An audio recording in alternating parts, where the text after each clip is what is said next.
సినిమాలు కాంట్రవర్సీలో ఇరుక్కోవడం అన్నది సహజమే. కానీ కాంట్రవర్సీ తోటి సినిమా స్టార్ట్ అయింది, రిలీజ్ అయింది, హిట్ కొట్టింది. ఏ సినిమా అనుకుంటున్నారు? ఎస్, మీరు గెస్ట్ చేసిన సినిమాని. హాయ్, హలో, నమస్తే, వెల్కమ్ టు వేదా టీవీ. నేను మీ అంజలి. అండ్ ఈ వీక్ చాలా సినిమాలు రిలీజ్ అయ్యాయి. ఆ సినిమాలన్నింటిలో కన్నా ప్రేమ సినిమాల గురించి ఈరోజు మనం మాట్లాడుకుందాం అనమాట. Chennai love story. Chennai love story starting నుంచి కూడా అంటే లైక్ పాటల దగ్గర నుంచి కావచ్చు, లేకపోతే టీజర్, ట్రైలర్, ఇలా ప్రతి ఒక్క ఈవెంట్లో కావచ్చు, స్పీచ్ల వల్ల కావచ్చు అట్రాక్ట్ చేస్తూనే ఉంది. అలానే కాంట్రవర్సీలో కూడా ఇరుక్కుందనమాట. ఈ విషయం మనందరికీ తెలిసిందే. కానీ సినిమా రిలీజ్ అయిన తర్వాత మాత్రం మంచి టాక్ వచ్చింది. Because okay, different love stories చూస్తూ ఉంటాం. అండ్ సాయి రాజేష్ గారి లవ్ స్టోరీస్ ఎలా ఉంటాయో మనందరికీ తెలుసు. Baby it's a triangle love story, and Chennai love story కూడా it's a triangle love story.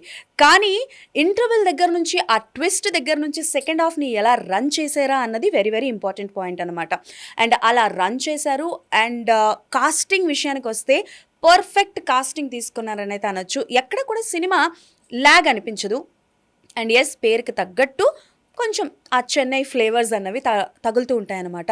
And BGM సినిమాకి ప్రాణం పోసిందని అయితే చెప్పుకోవాలి. అండ్ గౌరీ ప్రియ పర్ఫార్మెన్స్ అయితే పీక్స్లో ఉందని అయితే చెప్పుకోవాలి. అంటే తనకు ఒక ప్లాట్ఫామ్ దొరికిందయ్యా, ఆవిడ నిరూపించుకుందనమాట, వేరే లెవెల్లో చేసింది.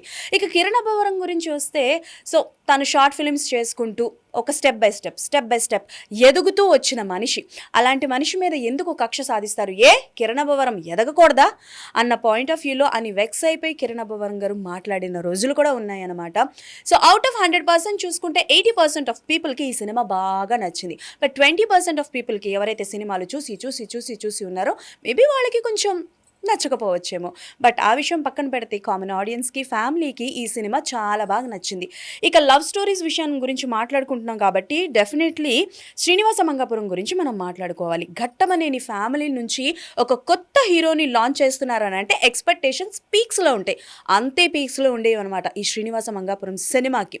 అండ్ డెఫినెట్లీ అజయ్ భూపతి గారి డైరెక్షన్లో రాబోతుంది ఈ సినిమా అని అంటే ఏ లెవెల్లో ఉంటుంది ఎక్స్పెక్టేషన్స్ కదా. అండ్ అలానే ఒక super star family, Mahesh Babu గారి ఫ్యామిలీ నుంచి ఒక హీరో లాంచ్ అవుతున్నారు అని అంటే ఇంకా మహేష్ బాబు గారి ఫ్యాన్స్ అందరికీ వేరే లెవెల్ ఆఫ్ అనమాట. ఈవెన్ దో నా సర్కిల్లో ఉన్న వాళ్ళు కూడా డెఫినెట్లీ మాకు ఈ సినిమా చూడాలని ఉంది అని అంటారు. అండ్ నేను ఈరోజు ఈ సినిమా చూశాను అనమాట. బట్ ఎందుకో అజయ్ భూపతి గారి మార్క్ మిస్ అయ్యింది అని అయితే నాకు అనిపించింది. బికాజ్ అజయ్ భూపతి గారి మంగళవారం కావచ్చు, RX100 కావచ్చు, వేరే లెవెల్ ఉంటుంది. అవి కూడా లవ్ స్టోరీసే. బట్ అవి చూపించే విధానం కానీ చాలా డిఫరెంట్గా ఉంటుంది. ఎక్కడో ఇది కొంచెం మిస్ అయిందేమో అని అనిపించింది. కానీ ఆర్టిస్టుల విషయానికి వచ్చేసరికి జయకృష్ణ, ఘట్టమనేని జయకృష్ణ తన పర్ఫార్మెన్స్ తన వరకు తన క్యారెక్టర్కి న్యాయం చేశారని అయితే చెప్పాలి. బాగా చేశారు. ఇంకా స్ట్రాంగ్ క్యారెక్టరైజేషన్ పడి ఉంటే ఇంకా బాగుండేది అనిపించింది.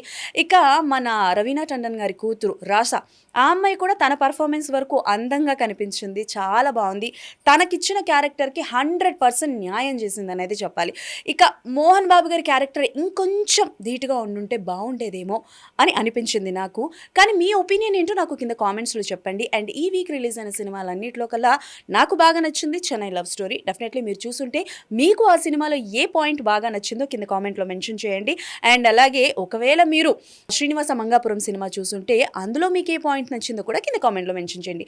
మళ్ళీ ఇంకొక మూవీ రివ్యూతో డెఫినెట్లీ మీ ముందుకు వచ్చేస్తాను. అప్పటి వరకు keep watching our channel. Tata bye, signing of.